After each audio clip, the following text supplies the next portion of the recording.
K9 자주포와 KF-21 초음속 전투기 등 2010년대 후반부터 다양한 한국산 무기들은 중동, 동남아뿐 아니라 유럽과 미국 등 선진국들의 관심을 끌어내고 있었습니다.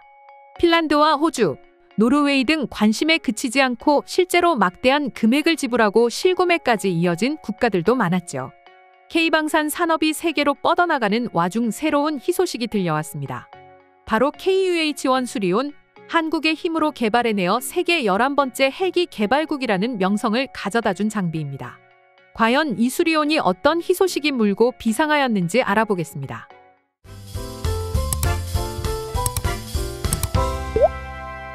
지난 6월, KAI는 국군의 수리온 인도를 모두 완료하였습니다. 약 2012년부터 약 12년간 4차례에 걸친 양산 사업을 통해 200여 대에 이르는 많은 물량을 군에 납품한 것인데요. 이에 따라 KAI와 국군 사이에 더 이상의 수리온 납품은 이어지지 않게 되었습니다. 즉, 내수 수요가 다한 것이죠. 주목할 점은 외신들이 이 수리온의 국군 인도 완료를 주의 깊게 보도하였다는 것입니다. 미국 방산 전문 매체 더 디펜스 포스트의 저스터 도밍고 기자는 건조하게 기사를 전달하면서도 수리온의 다재다능함과 기술력을 높이 평가하였습니다. 추후 계속하여 발전할 업데이트 소식과 함께 수륙 양용, 소방, 단거리 추적 미사일을 장착한 공격 모델 등이 가능하다던가 빠른 속도와 15명에 달하는 인원 수용량 등을 전한 것이지요. 영국의 항공 및 항공우주 산업을 다루는 뉴스 매체 플라이트 글로벌 또한 관심을 가지며 수리온의 한국군 인도 완료를 보도하였습니다. 이외에도 미국 연방정부에서 자금을 지원받아 글로벌 방위 및 보안 산업에 대한 연구를 진행하는 비영리법인 국방분석연구소도 해당 사건을 기사로 보도했죠. 특히 벨기에, 이탈리아, 프랑스 등의 다국적 법인으로 군사 전문 뉴스 매체이자 군의 공식 인정까지 받은 글로벌 디펜스 뉴스는 수리온이 개발될 때부터 기사를 내어 생산 계약 변경과 수리, 업그레이드, 레이더 변경 등 자잘한 소식까지 오랫동안 큰 관심을 보여왔습니다. 왜 이런 선진국의 외신들은 수리온과 그 인도 완료에 관심을 가졌을까요? 전혀 연관 없어 보이던 올 3월, 이라크 군사 관계자들의 방안에서 그 편린을 엿볼 수 있습니다. 이라크는 타벤 모하메드 국방부 장관은 물론 카림 아부드 대테러 사령관, 육군 항공사령관 등 군의 최고위 관계자들이 무더기로 방한하였습니다.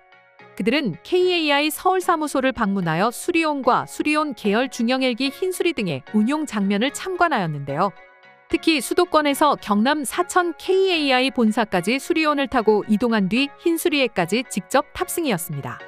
4월에는 강구영 KAI 대표이사가 2024 이라크 방산전시회에 참가해 이라크 국방장관과 이라크 국방위원들에게 수리온에 대해 직접 설명하기도 했죠. 바로 수리온의 이라크 수출에 대한 설명과 조율을 위해서인데요. 한 언론에 따르면 전시회 이후 방산업계 관계자는 수리온 수출은 마무리 단계라며 세부적인 내용은 거의 완료돼 조만간 발표될 것이라고 밝히기도 했습니다. 이쯤 되었으면 다들 잘 아시겠지만 외신들이 수리온에 관심을 갖는 이유는 바로 수리온의 세계적 수출 전망 때문입니다. 얼마 전 김선상 KAI 헬기 생산 기술 2팀장은 언론과의 인터뷰에서 중동 동남아시아 지역 국가들이 수리온을 러시아산 헬기의 대체 기종으로 눈여겨보고 있다며 미국, 유럽의 동급 중형 헬기보다 가격 대비 성능에서 우위에 있는 데다 양산 사업을 통해 생산 속도를 끌어올려 납기 경쟁력도 갖췄다는 장점을 밝혔습니다. 특히 KAI를 한 수 아래로 봤던 미국, 유럽 헬기 제작사들도 이제는 경쟁자로 보고 있다며 강력한 자신감을 드러냈는데요. 이런 와중 국군에 대한 인도 물량이 모두 완료되며 내수 수요가 다한 KAI가 해외로 눈을 돌릴 것이 명약관화해지니 국제 방산 시장의 헬기의 새로운 루키를 주목하고 있는 것으로 보입니다. 수리온은 한국형 헬리콥터 사업으로 개발된 기동헬기로 시속 200km를 상회하는 민첩함과 15,000파운드급에 달하는 중량을 자랑하는 다목적 공격헬기입니다. 한 개 분대의 중무장 병력을 수송하거나 한국의 높은 산지들도 아랑곳하지 않고 극복하여 백두산 높이 위에서도 정지 비행이 가능하죠. 로터나 조종석, 가장 취약한 엔진과 연료 탱크 등의 부분에도 내탄 능력으로 강력한 방호력을 자랑해 전장에서의 생존성을 보장하며 전장의 포연과 열기 속에서도 뛰어난 신뢰성과 기동력, 탐지 능력을 자랑합니다. 이는 동체급의 헬기인 이탈리아의 AW189나 미국의 UH-1, 벨 412 등이 갖추지 못한 능력입니다. AW189는 수리온에 비해 속도는 조금 더 빠르지만 회선 능력과 탐지 능력이 부족하며 UH-1은 내탄 능력과 항공 시스템에서 수리온의 최신 재원을 따라잡기에는 부족하죠. 프랑스의 항공 및 항공우주 기술과 컨설턴트 회사 에어로컨택트는 특히 미국과 한국을 비교하며 수리온은 최첨단 기술로 UH-1을 대체한다라고 평가하였죠. 특히 수리온은 그 다재다능함이 강력한 장점입니다. 벨사이리가 여객, 화물, 연락, 구조 등 여러 분야에서 다목적으로 사용되는 것을 강점으로 스테디셀러라고 평가받는데 수리온은 그보다 더욱 다양한 재능을 뽐내고 있죠. 마리논 같은 변형 모델이 해병대에서 상륙기동형으로 바다와 육지를 오가며 쓰이고 있으며 의무수송, 경찰, 해경, 소방, 산림 등 다목적으로 운용되어 신뢰성을 증명하고 운용 노하우를 쌓아가고 있습니다. 에어로컨택트는 이 다재다능함을 특히 극찬하여 군 수송, 법 집행, 공중 감시, 수색 및 구조, 해상 지원, 공중 소방 및 기타 임무와 함께 민간 목적과 같은 다양한 임무와 역할을 수행할 수 있다고 보도하였습니다. 또 국방연구소는 수리온의 개발이 육군의 현대화 노력에서 중요한 단계를 나타낸다고 평하며 이렇게 극찬하였습니다. KUH-1의 첨단 기능과 다재다능한 디자인은 한국의 군사 작전 역량을 크게 강화. 특히 IDA는 24년 3월 보고서에서 이라크가 수리온에 관심을 보이고 있다는 소식을 전하며 이렇게 보도하였습니다. 이 첨단 유틸리티 플랫폼이 국내군에 공급하는 것 외에도 수출 잠재력이 있음.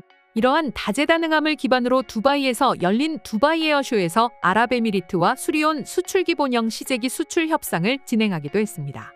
이렇듯 수리온은 국내에서의 수요에 만족하지 않고 세계로 나아가고 있습니다. 중동에 대한 수출은 물밑까지 올라왔다는 평가가 지배적이며 추가로 동남아 시장과 유럽 시장까지도 진출 예정이라 그 전망은 대단히 밝은 것으로 보입니다.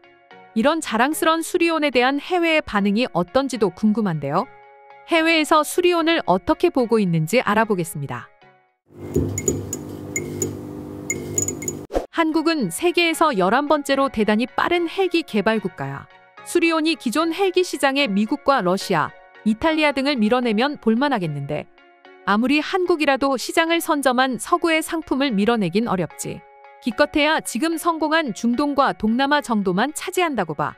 한국의 기술은 별로야. 차라리 일본이 낫지. 한국은 그냥 좀 별로라고. 일본은 딱히 세계에 수출할 정도의 헬기 기술이 없는데 수출 기종도 뭐 없는데 한국하고 비교할 수는 없지. 군사용으로서 헬기는 전통적으로 기갑의 사신이나 마찬가지였어.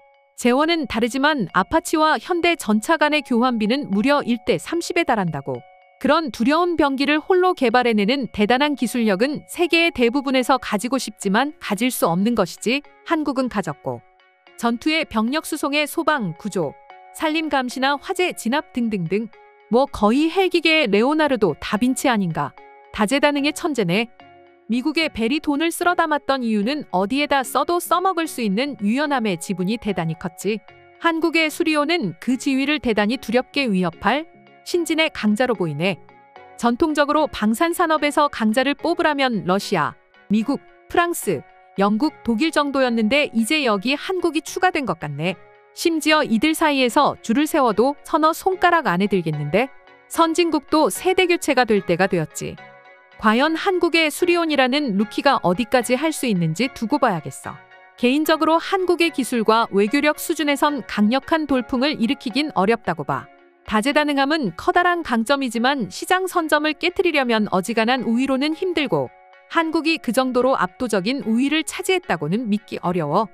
한국 정도의 기술력으로 어림없지. 저 수없이 많은 용도로 쓰일 수 있다는 유용성도 실체가 어떨지는 결국 철저한 검증 없이 믿을 수 없는 노릇이니까. 국내에서 이미 오랫동안 실사용하고 있으니 그 성능에 대한 보증은 물론 신뢰성까지 검증됐다는 거네. 단순히 군에서 이동용으로만 운용하는 거면 모를까. 소방과 경찰은 실사용 없이 묵혀둘 수 있는 조직이 아니니 당연하게도 험한 곳에서 쓰며 엄격한 검증을 받았다고 봐야겠지. 한국의 극단적이고 강력한 자연환경을 헤쳐내고 사용되고 있다면 세계에 사용하지 못할 곳이 드물 거야. 시베리아 오지 한복판의 극한 정도가 아니라면 자연환경을 극복하는 건 한국산 장비의 특기지. 헬기 같은 회전익기는 지상 지형에서 비롯되는 불안정한 기류의 영향을 많이 받고 그래서 대단히 위험한 장비야. 그런데 소방 목적으로 운용됐다는 건 산으로 뒤덮인 한국에서, 그것도 화재처럼 상승 기류로 헬기에게 최악의 난이도인 하늘에서 운용됐다는 것이니 얼마나 고도의 기술과 신뢰성이 담보됐다는 건지 짐작이 갈 수 있지. 이상으로 수리온에 대한 해외의 반응을 알아보았습니다. 영상 시청해주셔서 감사합니다.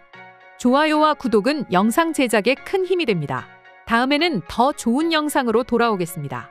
감사합니다.